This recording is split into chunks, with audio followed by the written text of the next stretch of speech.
नमस्कार, कार्यक्रम विमर्शमा स्वागत छ। म मदन खाती।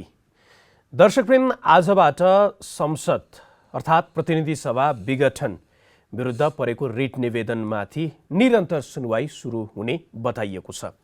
संवैधानिक इजलासमा सुनवाई सुरु हुनेछ र यो विषयमा कानुनी पाटोको विषयमा लगातार अब सर्वोच्च अदालतमै उक्त विषयमा बहस पनि चलिरहेको छ। तर आजको कार्यक्रममा हामी मुख्य गरी त त्यसको राजनैतिक पाटो र प्रतिनिधि सभा विघटनको सन्दर्भमा योभन्दा अगाडि नै प्रधानमन्त्री स्वयं, प्रधानमन्त्री खास गरी मन्त्री परिषद कार्यालय र अर्कोतर्फ राष्ट्रपतिले आफ्नो जवाफ पनि पेश गरिसकेको अवस्था छ र आजदेखि बहस सुरु भइसकेपछि यो छिट्टै नै टुङ्गो लाग्ने भनेर पनि बताइएको छ। आजको कार्यक्रममा प्रतिनिधि सभा विघटन र त्यसपछि चाहिँ जसरी सरकार गठनको प्रक्रिया अगाडि बढ्यो त्यसको चाहिँ राजनैतिक पाटोको विषयमा चाहिँ अलि बढी केन्द्रित रहेर आज हामी बहस गर्नेछौँ र त्यसको साथसाथमा समसामयिक राजनैतिक विषयमा पनि आज हामी केन्द्रित रहनेछौँ। यो विषयमा संवाद गर्नको लागि आज हामीले कार्यक्रम विमर्शमा आमन्त्रण गरेका छौँ जनता समाजवादी पार्टी नेपालका वैचारिक नेता राजेन्द्र श्रेष्ठलाई। यहाँ कार्यक्रममा स्वागत छ। हजुर, धन्यवाद। अब आजदेखि सर्वोच्च अदालतमा सुनवाई सुरु हुँदैछ हैन? अब यहाँहरूको विपक्षी गठबन्धन, 5 दलको गठबन्धन, यहाँहरू चाहिँ शेरबहादुर देउवालाई प्रधानमन्त्री बनाउनु पर्यो भनेर 146 चाहिँ तत्कालीन प्रतिनिधि सभाको सदस्यहरू चाहिँ रिट निवेदन लिएर जानुभयो। हजुर। अब आजको दिनमा जसरी बहस सुरु हुँदैछ यसले ल्याउन सक्ने यहाँहरूले जुन दाबी गरिराख्नु भएको छ नि, आधार चाहिँ के हो अथवा कस्तो फैसला चाहिँ यहाँहरू अपेक्षा गरिराख्नु भएको छ? सबैभन्दा पहिला चाहिँ हामीले बुझ्नुपर्ने कुरा के छ भने यो 10 माना चुन खाएर पनि चुनको स्वाद नबुझ्ने जस्तो चाहिँ प्रधानमन्त्री हुन गयो हैन। प्रधानमन्त्रीले चाहिँ पहिलो पटक पुस 5 गते विघटन गर्यो। पुस 5 गते विघटन गरेर चाहिँ अगाडि बढ्दा त्यो असंवैधानिक छ, अलोकतान्त्रिक छ, प्रतिगामी दृष्टिकोण छ भनेर सारा नेपाली जनताले भने। राजनीतिक दलहरूले मात्रै भने होइन, नागरिक समाजले, पत्रकारले, बुद्धिजीवीले हैन, अन्तर्राष्ट्रिय जगतले सबैले भन्यो र आखिर चाहिँ त्यो पुनर्स्थापना पनि भयो र सम्मानित सर्वोच्च अदालतले बहुत क्लियर ढङ्गले हैन एउटा गाइडलाइन नै दियो। अब त्यति भइसकेपछि पनि फेरि दोस्रो पटक उही गल्ती दोहोऱ्याइरहेछ हैन।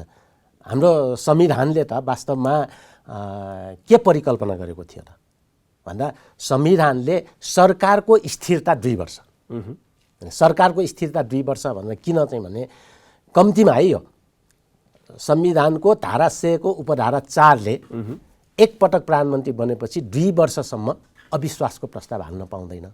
पहिला जस्तै अब 6 महिनामा सरकार परिवर्तन नहोस् भनेर हाम्रो देशमा देखा परेका समस्याहरूलाई सम्बोधन गर्नका लागि त्यो चाहिँ प्रतिबन्धात्मक प्रावधान राख्यो र सरकारको सन्दर्भमा चाहिँ 5 वर्षको चाहिँ परिकल्पना गरेर होइन हैन। तर संसदको सन्दर्भमा के भयो, 5 वर्षको परिकल्पना गर्यो। जस्तो संविधानको धारा 76(1) ले के भन्यो, बहुमतको सरकारको परिकल्पना गर्यो। 76(2) ले संयुक्त सरकारको परिकल्पना गर्यो। त्यो पनि नभए 76(3) ले के गर्यो भन्दाखेरि सिंगल लार्जेस्ट पार्टी, सबैभन्दा ठुलो दलको सरकारको परिकल्पना गर्यो।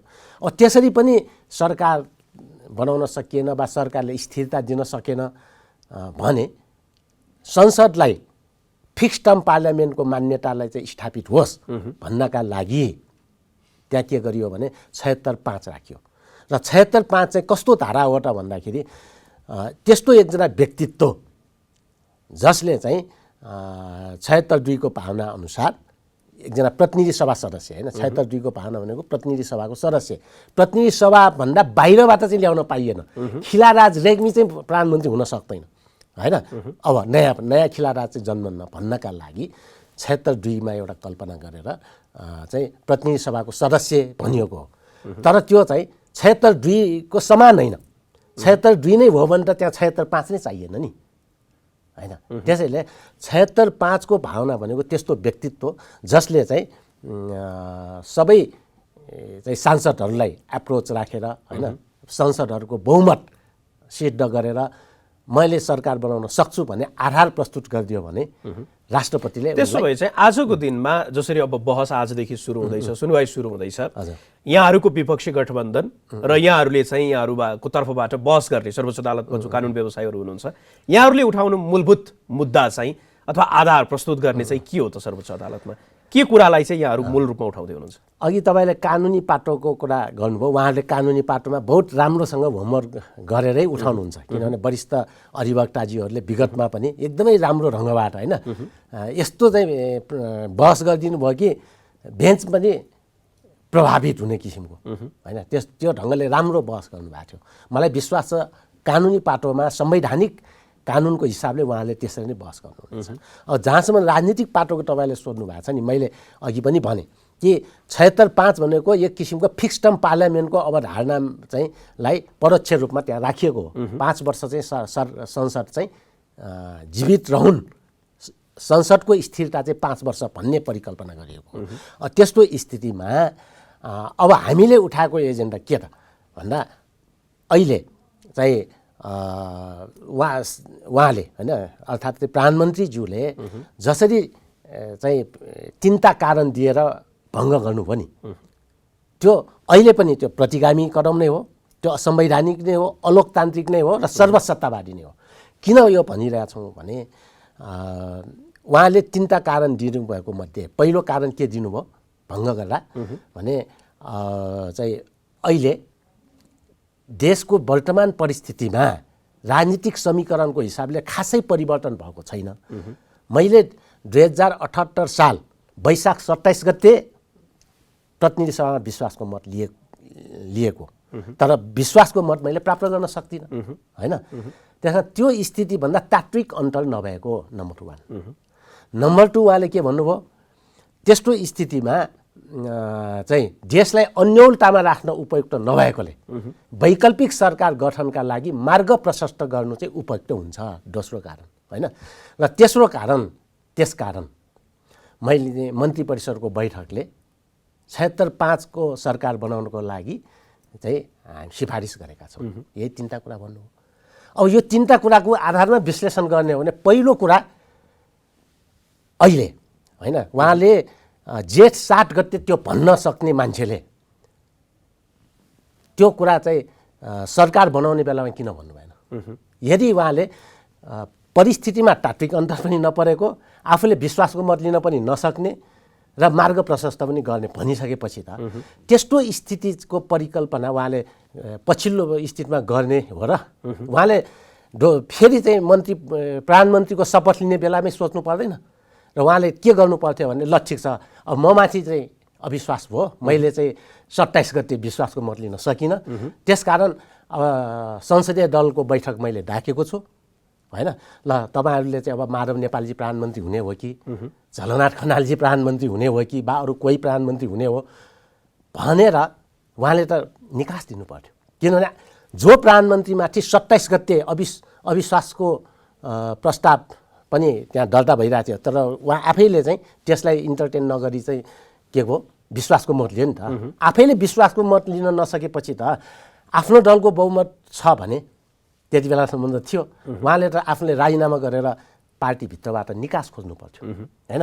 र अनि अर्को प्रधानमन्त्री हुन्थ्यो र उहाँले विश्वासको मत लिने हो नि। तर पछिल्लो कालमा आएर चाहिँ 27 गते मैले लिन नसकेकोले अहिले पनि मैले लिन सक्दिनँ भनेर कानसम्म आगे हो।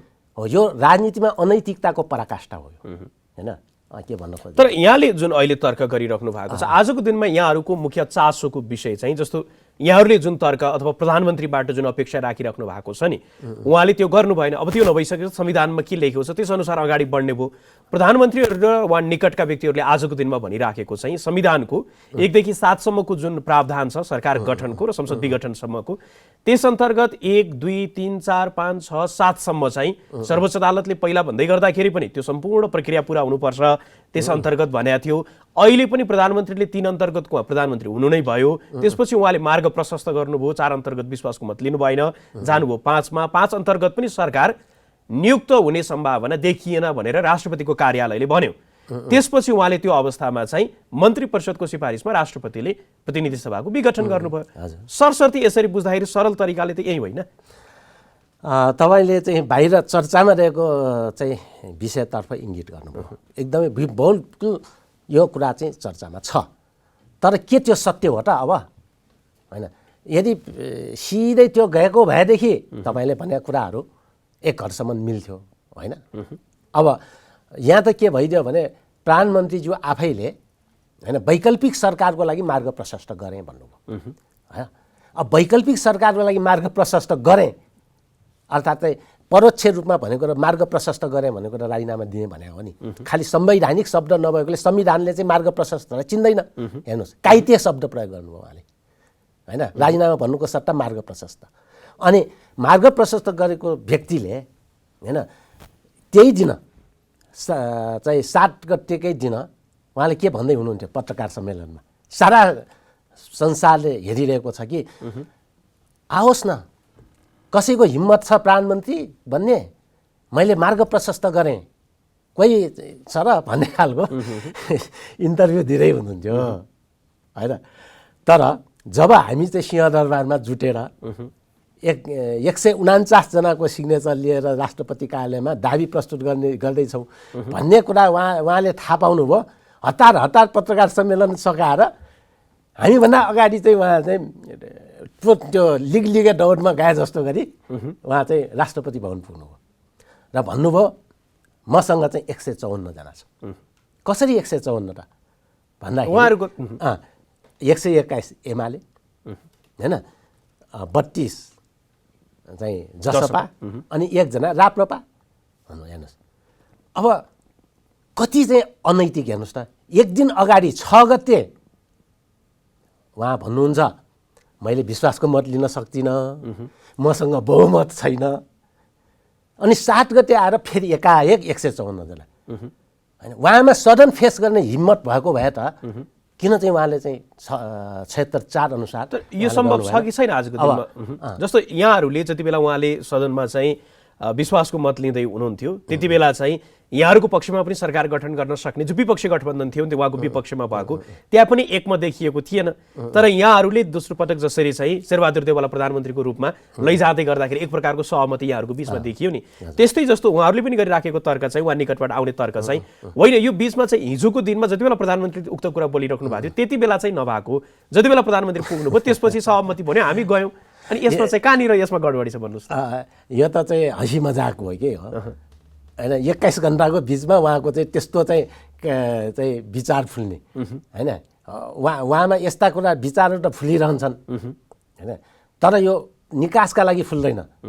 यो चाहिँ पद मात्रै पाए नर्कको प्रधानमन्त्री पनि बन्छु भन्ने चिन्तन होइन, आर्य घाटमा पनि कुर्सी च्यापेरै मर्छु भन्ने चिन्तन, त्योभन्दा बढी केही होइन होइन। यति पद लोलुप मान्छे कोही हुन्छ? 76 को सरकारको प्रधानमन्त्री केपी ओली, 76 को प्रधानमन्त्री को केपी ओली, 76 को प्रधानमन्त्री हो केपी ओली, अनि 76 को प्रधानमन्त्री पनि केपी ओली। कस्तो संविधान? यो त संविधानलाई हँसी मजाक गरिरहेछ होइन। अहिले त के भने संसदको लिक मात्रै भट्क्या छ। यदि केपी ओलीले गरेको सिफारिसलाई चाहिँ सदर गर्यो भने त संविधानकै लिक भट्किन्छ होइन। संघीयता, समावेशिता, समानुपातिकता, गणतन्त्र, धर्मनिरपेक्षता सारा कुराहरू सफा हुन्छ। त्यसैले आजको दिनमा त्यस्तो तर्क गर्ने साथीहरू चाहिँ वास्तवमा चाहिँ राजनीतिलाई निकास दिन खोजिरहेको छैन, च्याखे खाइरहेछ होइन। म के भन्छु भने राष्ट्रपतिको पाटोबाट हेर्दा तपाईँले जुन अघि सङ्केत गर्नुभयो नि, हामी राष्ट्रपति कार्यालयमा गएका थियौँ होइन। राष्ट्रपति कार्यालयमा जाँदाखेरि उहाँ भेटघाट गरिराख्नु भएको थियो राष्ट्रपतिज्यूसँग, अनि हामीले त्यो जब बुझायौँ होइन, हाम्रो चाहिँ 149 जनाको हस्ताक्षर बुझायौँ, राष्ट्रपतिज्यूले भन्नुभयो कि होइन दावा उहाँहरूले पनि 154 जनाको लिएर आउनुभयो, तपाईँहरूले पनि होइन 149 को लिएर आउनुभयो भन्ने खालको होइन। कस्तो तर्क गरेको हेर्नुहोस् त। एउटा राष्ट्रपति त संविधानको पालनकर्ता, संविधानको संरक्षक हुनुपर्ने होइन, नेपाली जनताको राष्ट्रपति हुनुपर्नेमा यो त प्रधानमन्त्रीको राष्ट्रपति जस्तो होइन। राष्ट्रपतिलाई त त्यो मकैबारीमा चाहिँ राखेको गुरुवा जस्तो होइन कि, त्यो भुख्याचा जस्तो होइन। त्यो मकैबारीमा चाहिँ तपाईँले बाँदरलाई गुरुवा राखिदियो भने उसले मकै नै खाइदिन्छ कि। अहिले संविधान खान खोजिरहेछ। राष्ट्रपतिज्यूले त के विचार गर्नु पर्थ्यो? केपी ओलीले दाबी गर्न आएको बेला उहाँले भन्न सक्नु पर्थ्यो, उहाँ यदि साँचो हृदयले उहाँ चाहिँ देशको राष्ट्रपति हो भने के भन्न सक्नु पर्थ्यो? हिजो मात्रै तपाईँले विश्वासको मत लिन सक्दिनँ, वैकल्पिक सरकार गठनको लागि मार्ग प्रशस्त गर्छु, देशलाई अन्योलतामा राख्दिनँ भनेर मलाई चिठी दिने, त्यो पनि मन्त्री परिषदको सिफारिसमा चिठी दिने। अहिले चाहिँ आएर तपाईँ उहाँ मन्त्री परिषदको बैठक बसेर आउनुभयो पनि होइन त्यो, तर उहाँले चाहिँ त्यो ढङ्गले गरिसकेपछि उहाँले के भन्नु पर्थ्यो त भने अब तपाईँले चाहिँ यो दाबी गर्न मिल्दैन होइन, मार्ग प्रशस्त गरिसकेको प्रधानमन्त्रीले फेरि पनि दाबी गर्न मिल्दैन भनेर उहाँले प्रश्न भन्नु पर्थ्यो। र हामी चाहिँ के भन्छौँ त भने उहाँले वैकल्पिक सरकारको लागि मार्ग प्रशस्त गरिसकेको हुँदा अब दुईजना उम्मेदवारै छैन, राष्ट्रपति सामु एक मात्र उम्मेदवार शेरबहादुर देउवा हो होइन, एक मात्र उम्मेदवार शेरबहादुर देउवा। त्यसकारण उहाँलाई प्रधानमन्त्री नियुक्त गरेर संसदभित्र जाँच गर्न दिनु पर्थ्यो। तर राष्ट्रपतिले आफै चाहिँ न्यायाधीश जस्तो गरी आफै सांसद सबै सांसदहरूको अधिकार उहाँ छिन्ने उहाँलाई अधिकार छ। शेरबहादुर देउवाजीले विश्वासको मत प्राप्त गर्छ कि गर्दैन, उहाँले चाहिँ आधार प्रस्तुत गरेका छ कि छैन भन्ने जाँच कसले गर्ने? त्यो राष्ट्रपतिले गर्ने पनि होइन, त्यो प्रधानमन्त्रीले गर्ने पनि होइन। त्यसको जाँच हुने ठलो त संसद हो नि, सार्वभौम संसद हो नि। तर संविधानको धारा 76 को 7 लाई हेर्दै गर्दाखेरि चाहिँ त्यहाँ उल्लेख भएको वाक्यांश के देखिन्छ, सारमा के देखिन्छ भने 5 अन्तर्गत प्रधानमन्त्री नियुक्त हुन नसकेको अवस्थामा पनि संसदको विघटन, कतै न कतै चाहिँ 7 ले 5 अन्तर्गत प्रधानमन्त्री नियुक्त नहुन पनि सक्छ भन्ने खालको एउटा त्यो परिकल्पना गरेको जस्तो देखिन्छ कि त्यो कतै न भनेको राष्ट्रपतिले यदि आधार जुन प्रस्तुत गर्छन् दलहरूले कुनै प्रतिनिधि सभाको सदस्यलाई लिएर, उक्त आधार चाहिँ राष्ट्रपतिलाई हेर्दाखेरि चाहिँ त्यो आधार नलाग्या जस्तो अवस्थामा चाहिँ संसद विघटन हुन सक्ने, त्यसरी होइन? होइन, मैले अघि पनि भने नि राष्ट्रपतिले चाहिँ स्वविवेकीय अधिकार दिएकै छैन होइन। यहाँ त नेपालको संविधानले उहाँलाई त आलङ्कारिक राष्ट्रपतिको रूपमा नै राखेको हो। र हामीले जब 149 जनाको हस्ताक्षर लिएर गयौँ भने त्योभन्दा ठुलो आधार के चाहियो उहाँलाई? तर त्यसमा त नेकपा एमालेका जो सांसद, जसपाका यहाँहरूकै पार्टीको जो सांसद हुनुहुन्छ उहाँहरूले चाहिँ पार्टीको संसदीय दलको जुन अनुशासन हुन्छ त्यसलाई चाहिँ उल्लङ्घन गर्नुभयो र यहाँहरूकै संसदीय दलको नेता जो भनेर यद्यपि यहाँहरूको विमति छ, तर त्यहाँ राष्ट्रपतिको कार्यालयमा एउटा पत्र पुग्यो, अर्कोतर्फ फेरि एमालेको पनि संसदीय दलको नेताको एउटा पत्र त्यहाँ पुग्यो। अनि त्यो कुरा हेर्दाखेरि चाहिँ आज हामीले जुन व्यवस्था अवलम्बन गरेका छौँ दलीय व्यवस्था, यो व्यवस्था अन्तर्गत चाहिँ अब त्यो दलविहीनता त कसरी परिकल्पना गर्ने भन्ने तर्क पनि छ नि। ठिक, तपाईँले चाहिँ एकदमै बहुत राम्रो प्रश्न गर्नुभयो जस्तो लाग्छ मलाई। मैले अघि पनि थोरै कुरा भने 76(2) र 76(5) उही हो भने 76(5) आवश्यकता परेन होइन। 76(2) भनेको चाहिँ पार्टीगत रूपमा संयुक्त सरकारको कुरा हो, 76(5) भनेको चाहिँ सार्वभौम सांसदहरूको विशेषाधिकारको कुरा हो। र त्यो सांसदहरूले चाहिँ अकालमा संसद चाहिँ नबरोस् भन्ने कुरालाई ध्यानमा राखी प्रयोग गर्न पाउने अधिकार दिएको हो सांसदहरूलाई त्यो होइन। त्यसैले 76(5) चाहिँ सांसदहरूको हैसियत स्वतन्त्र हैसियत हुन्छ, त्यो सांसदहरूको विशेषाधिकार हो। त्यसैले मैले अघि पनि भने कि यो फिक्स टर्म पार्लियामेन्टको चाहिँ नेपाली रूप हो। फिक्स टर्म पार्लियामेन्टको निश्चित अवधिको पार्लियामेन्ट होस्, अर्थात् 5 वर्ष चाहिँ संविधानले तोकेको छ, 5 वर्षसम्म संसद चलिरहोस् र नेपालमा चाहिँ अनावश्यक रूपमा पैसा खर्च नहोस्। अरबौँ पैसा लाग्छ होइन, झन्डै 30 अरबदेखि 40 अरबसम्म खर्च हुन्छ, प्रत्यक्ष अप्रत्यक्ष जनताकोले गर्ने खर्च सारा गर्दा त्यस्तो स्थिति छ।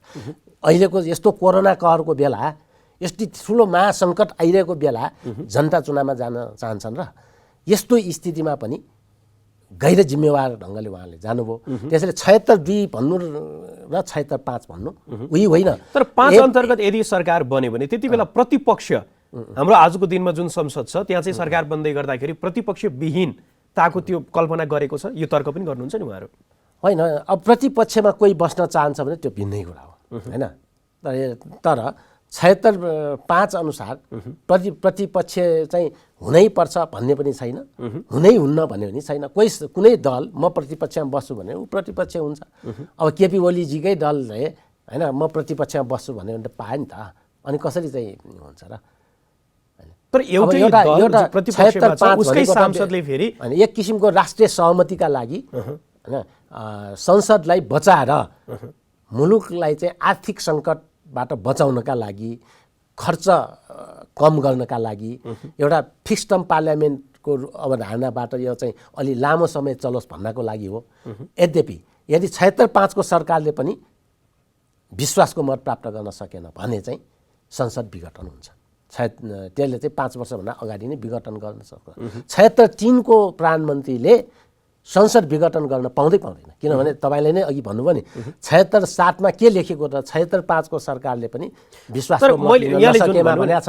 उहाँ त 76-5 को सरकार त होइन, उहाँ त 76-3 को सरकार हो। त्यसकारण उहाँलाई संसद विघटन गर्ने अधिकारै छैन। त्यसकारण म के भन्दैछु, यो कुरा मैले भने एउटा कुरा एकमात्र उम्मेदवार शेरबहादुर देउवा हो हैन, र दोस्रो कुरा के भने 76-5 अनुसारको सरकारमा सार्वभौम सांसदहरूको विशेषाधिकार हुन्छ र उहाँहरूले चाहिँ स्वतन्त्र हैसियतमा प्रधानमन्त्री छान्न पाउँछ भनेको हो। यसमा मेरो प्रतिप्रश्न, यहाँले भन्नुभयो कि 3 को प्रधानमन्त्रीले गर्न सक्दैन होइन, तर संविधानको 7 मा मैले अगाडि पनि यहाँलाई त्यो अवगत गराएको थिएँ कि 7 मा रहेको व्यवस्था चाहिँ 5 अन्तर्गत प्रधानमन्त्रीले विश्वासको मत लिन नसकेको अवस्था वा नियुक्त राष्ट्रपतिले चाहिँ नियुक्त 5 अन्तर्गत नियुक्त पनि हुन नसकेको अवस्था, यो दुईवटा वा भनेर जुन कुरा गरेको छ नि, त्यति बेला यदि 5 अन्तर्गत प्रधानमन्त्री नियुक्तै हुन सकेन भने त्यति बेला आउने भनेको त 3 ले नै होइन। अहिले त त्यो कुरै असान्दर्भिक भने किन असान्दर्भिक भयो भने अहिले त 149 जना लिएर हामी हस्ताक्षर सहित गयौँ। उहाँ भन्नुहुन्छ चाहिँ एमालेको डोहोरो हो, यो 76-2 को होइन हैन। अब स्वयं माधव नेपाल उहाँकै अगाडि चाहिँ हुनुहुन्छ, अनि उहाँको मत चाहिँ उता काउन्ट हुन्छ 76-5 मा हैन। यो त अहिलेको अवस्था हो, तर संविधानको परिकल्पनाको हिसाबले हाम्रो मत जस्तो म आफै त्यहाँ उपस्थित छु भने के मेरो मत चाहिँ केपी ओलीलाई हो र? अनि हाम्रो यो त फर्जी काम गरिरहेछ, कसैको सिग्नेचर पनि लगाएको छैन हैन। यो त के भन्दाखेरि राष्ट्रपति कार्यालयले त बालुवाटारको सचिवालय जस्तो बनाइरहेको छ। प्रधानमन्त्री कार्यालयको सचिवालय त होइन त राष्ट्रपति कार्यालय। तर मैले यहाँबाट जान्न चाहिराखेको, अघि यहाँले भन्नुभयो 3 अन्तर्गत यहाँहरूको अहिले दाबी छ, यद्यपि यो दाबी भएको बेलामा चाहिँ एक प्रकारको हुनुपर्छ भन्ने यहाँहरूको रह्यो होइन। भोलिको दिनमा यो दाबी नै प्रस्तुत गर्न नसक्ने अवस्था आयो, कसैको पनि संसदमा हेर्दाखेरि चाहिँ आफूले प्रधानमन्त्रीको लागि संसदमा कायम रहेको तत्कालीन प्रतिनिधि सभा सदस्यहरूमा चाहिँ बहुमत सिद्ध नगर्ने अवस्था नै रह्यो। त्यति बेला त 3 को प्रधानमन्त्रीले त गर्न पायो नि त फेरि। त्यति बेलाको स्थितिमा चाहिँ पाउँछ, त्यति बेला चाहिँ हामीले चाहिँ बहुमत जुटाउन सकेनौँ भने हैन। त अहिले त त्यो स्थिति छैन, अहिले त बहुत क्लियर छ 76-5 को सरकारले हामीले त दियौँ नि, त्यसकारण मैले त्यो असान्दर्भिक बनाएको। तर 76-5 अनुरूप आह्वान गर्दा हैन हामीले चाहिँ बहुमतै पुर्याउन सकेनौँ भने त त्यति बेला त अब संसद विघटन गरेर नयाँ चुनाव हुन सक्छ। तर अहिले त हामीले 149 जनाको सिग्नेचर मात्रै होइन, त्यसको उहाँले संसद विघटन गरेको भलिबलटै सशरीर हैन हामी छलफल गऱ्यौँ र हामीले सम्मानित सर्वोच्च अदालतमा 146 जनाले शनाखती गरेर हामीले चाहिँ मुद्दा हालिसक्यौँ नि त। त्यसकारण अहिले त्यो प्रावधान लागू हुन्न। अब यो अवस्थामा चाहिँ अर्को कुरा आइराखेको, यहाँहरूले यो संविधानमाथि आक्रमण भयो होइन, हामीले जुन व्यवस्था अङ्गीकार गरिराखेका छौँ लोकतान्त्रिक यो व्यवस्थामाथि नै प्रधानमन्त्रीले आक्रमण गर्न थाल्नुभयो भन्ने हिसाबले चाहिँ तर्क गरिराख्दाखेरि यहाँहरूमाथि चाहिँ उहाँहरू के भन्नुहुन्छ भने उहाँहरूले भनेअनुसार अगाडि बढेन भने अथवा जुन प्रकारको यो संविधानले उपलब्धि भनेर यहाँहरूले भन्नुहुन्छ धर्मनिरपेक्षता, सङ्घीयता, गणतन्त्र र समावेशी समानुपातिक जुन प्रतिनिधित्वको सवाल छ, यो कुरा चाहिँ उहाँहरूले उठाएको एउटा त्यो हल्ला मात्रै हो। वास्तविकता के हो भने सरकारले संविधान अनुसार नै सबै कुरा अगाडि बढाइराखेका छ। प्रधानमन्त्रीका आकांक्षीहरू केही नेताहरू हुनुहुन्छ, उहाँहरूले प्रधानमन्त्री नपाइसकेपछि चाहिँ यो सम्पूर्ण कुराहरू ल्याइया हो भन्ने तर्क पनि आउँछ। यो तर्कलाई कसरी हेर्ने? यो त उहाँले चाहिँ एकदमै गलत ढङ्गले आफ्नो अनुकूलतामा बदल्नका लागि भनिएका कुरा हुन्। तर चाहिँ हामीले एउटा फर्स्ट इम्प्रेसनमा मात्रै हेर्ने हो भने अनगोइङ प्रोसेसमा हेर्छ हैन। फर्स्ट इम्प्रेसनमा गलत पनि हुनसक्छ, पहिलो दृष्टिमा गलत हुनसक्ला हैन, प्राइमा फेजी भन्छ नि कानुनमा। तर उहाँ त पहिलो दृष्टिको कुरा होइन, पटक पटक उहाँमाथि जाँच भयो। जस्तो यो संसद विघटनमै पनि दोस्रो पटक जाँच हुँदैछ हैन। अब तपाईँको अध्यादेशको शासन हैन लोकतन्त्रको मूल्य र मान्यता विपरीत हो, जसलाई सम्मानित सर्वोच्च अदालतले पनि निर्णय गरिसक्यो हैन। र हिजैको निर्णयबाट पनि मलाई लाग्छ कि नेपालको इतिहासमा मात्रै होइन होला यो हैन, संसारकै इतिहासमा प्रधानमन्त्रीले गरेको निर्णय चाहिँ संविधान विपरीत रहेको, संविधान उल्लङ्घन गर्ने प्रधानमन्त्री, सबैभन्दा बढी मुद्दा खेप्ने प्रधानमन्त्री र सबैभन्दा बढी मुद्दा पनि हार्ने प्रधानमन्त्रीको रेकर्ड चाहिँ सायद केपी ओलीमै होला होइन। अब अमेरिकाको ट्रम्पको कति छ मैले त्यो हिसाब किताब गरेर भने होइन है, प्रवृत्तिको कुरा गरेको कि मैले।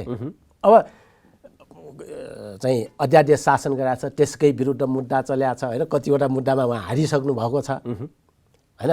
अस्ति चाहिँ संसदलाई छलेर चाहिँ उहाँ अगाडि बढ्नुभयो र चाहिँ एकै दिन चाहिँ सातवटा अध्यादेश ल्याउनु भयो है, त्यसपछि फेरि 2टा ल्याउनु भयो, फेरि ल्याउनु भयो, गर्दै गर्दै अध्यादेशको चाङै थप्नुभयो होइन। अब यस्तो ढङ्गले अध्यादेशको शासन जुन गर्न खोज्नुभयो त्यसलाई चाहिँ धेरै पटक हराइसक्यो। तर यहाँहरूलाई कहिले काहीँ लाग्दैन आजको दिनमा हेर्दै गर्दाखेरि चाहिँ जुन प्रकारको दलीय व्यवस्था हामीले अवलम्बन गरिराखेका छौँ, जुन संविधान हामीले निर्माण गऱ्यौँ, यहाँहरूले यति धेरै संसदमा चाहिँ यहाँहरूले आजको दिनमा दाबी गरिराख्नु भएको छ कि हामीसँग बहुमत छ भन्दै गर्दाखेरि र यति धेरै असंवैधानिक कामहरू गरिराखेको छ, यद्यपि सर्वोच्च अदालतले पनि प्रधानमन्त्रीका धेरै कदमहरूलाई उल्टाइदिएको, उहाँलाई बारम्बार चाहिँ त्यो थप्पड नै हानेको अवस्था पनि देखिएको छ। यो अवस्थासम्म हुँदै गर्दाखेरि यो व्यवस्थाबाट यसरी चाहिँ प्रधानमन्त्री केपी शर्मा ओली व्यक्तित्व, त्यो प्रकारको एउटा व्यक्तित्व आउने यो व्यवस्था कतै यो संविधानको जुन व्यवस्था हामीले अवलम्बन गरिराखेका छौँ, दलभित्रको आन्तरिक लोकतन्त्रको कुरा कसरी आउँदो रहेछ त्यस्तो व्यक्ति? उहाँमा चाहिँ लोकतन्त्रको आवरणमा नयाँ जङ्गबहादुर भन्ने चाहिँ चिन्तन छ होइन। अन्तर्राष्ट्रिय परिस्थितिमा भन्यो भने निर्वाचित तानाशाह हिटलर मुसोलिनी जस्तो उहाँको व्यवहार त्यही देखिन्छ र उहाँले संविधानको कुनै मतलब छैन। अब संहिताको कुरा चाहिँ म कहाँ खत्तम गर्छु र भन्नुभयो होइन, तर हामीलाई थाहा छ कि म राज्य व्यवस्था समितिको सदस्य थिएँ र हामीले निर्देशन पनि गरेका थियौँ। वर्ल्ड वाइड रूपमा संविधान सभाले नै होइन, दोस्रो संविधान सभाले पनि पहिलो संविधान सभाले पनि जेठ 15 को पछि गणतन्त्र आइसकेपछि का चाहिँ अवस्थामा नेपाल गणतन्त्रात्मक मुलुक भयो, पछि चाहिँ यो सङ्घीय मुलुक भयो होइन।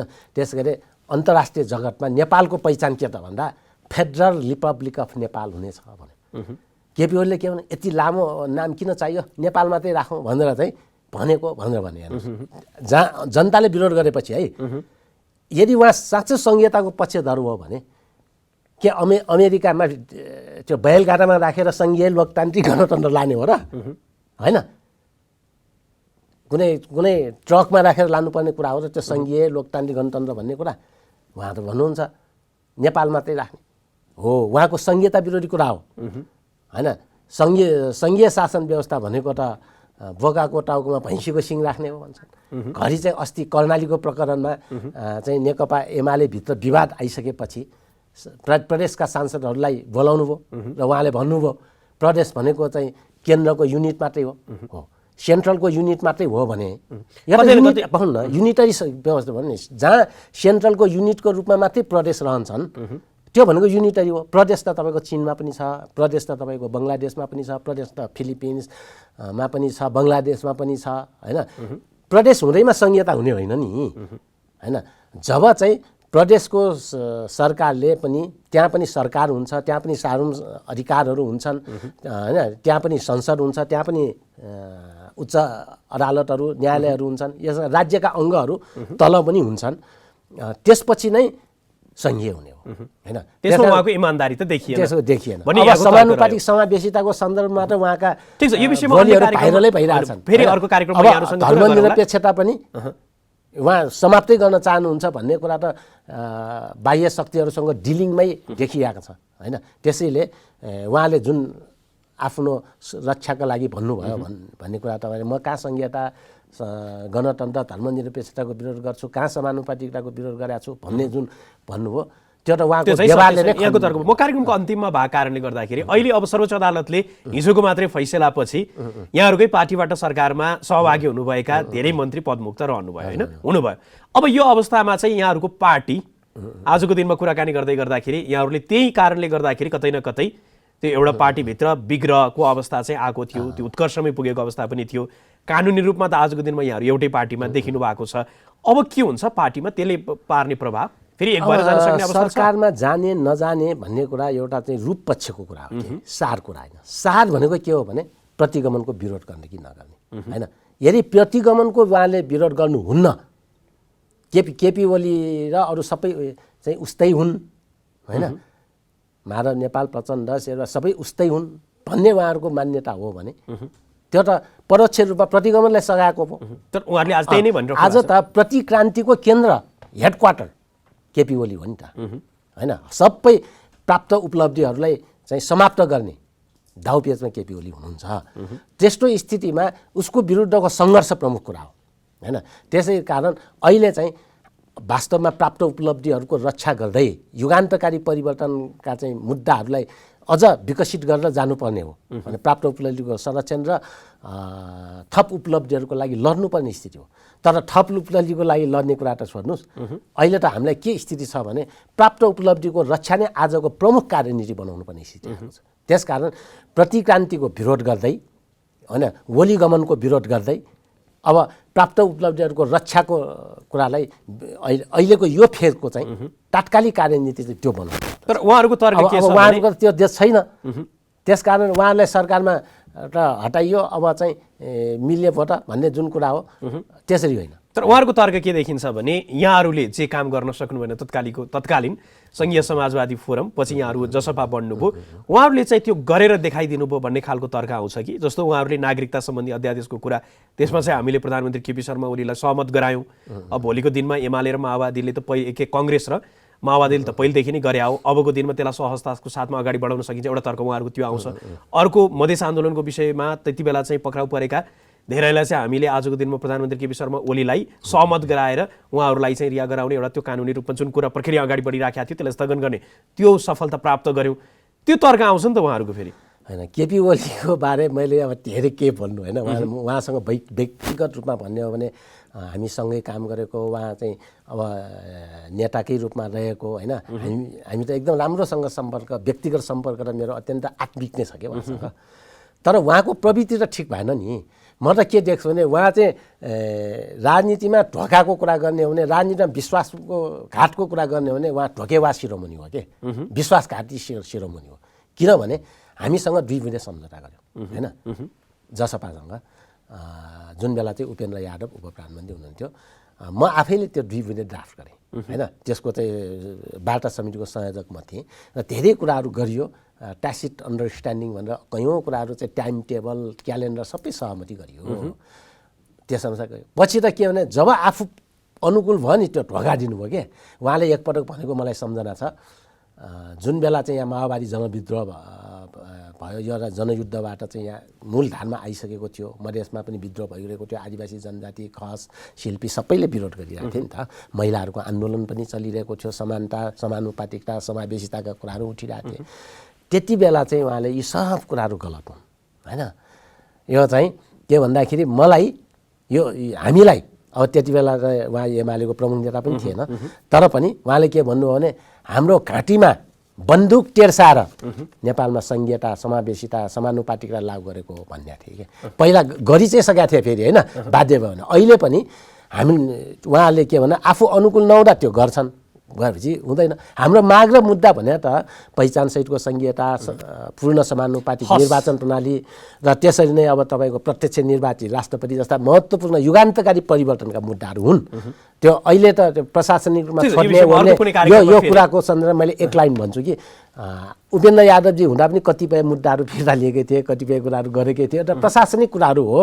त्यो त फेरि सबैभन्दा बढी केपी ओलीले नै मुद्दा लगाएका हुन् होइन। त्यति बेला पनि छोडेकै हो। हामी सर्ट साइटेड छौँ र त्यति बेला चाहिँ केही भएको छैन, अहिले चाहिँ छोड्ने कुरा भयो भन्ने छ। अझ एउटा कुरा म भन्छु यहाँ लास्टमा होइन, रेशम चौधरी अब जेलबाट माला लगाएर चाहिँ मन्त्री बन्छन् भने त्यो सबै कुराहरू हावादारी। हस्, यहाँले आफ्नो महत्त्वपूर्ण समय हामीलाई उपलब्ध गराइदिनु भयो। यहाँको महत्त्वपूर्ण समयको लागि यहाँलाई धेरै धेरै धन्यवाद। धन्यवाद। दर्शकवृन्द, आजको लागि कार्यक्रम विमर्शलाई निर्धारित समय सकिएको छ। जनताद्वारा जनताका लागि प्रसारित जनता टेलिभिजन हेरिरहनुहोस्। नमस्कार।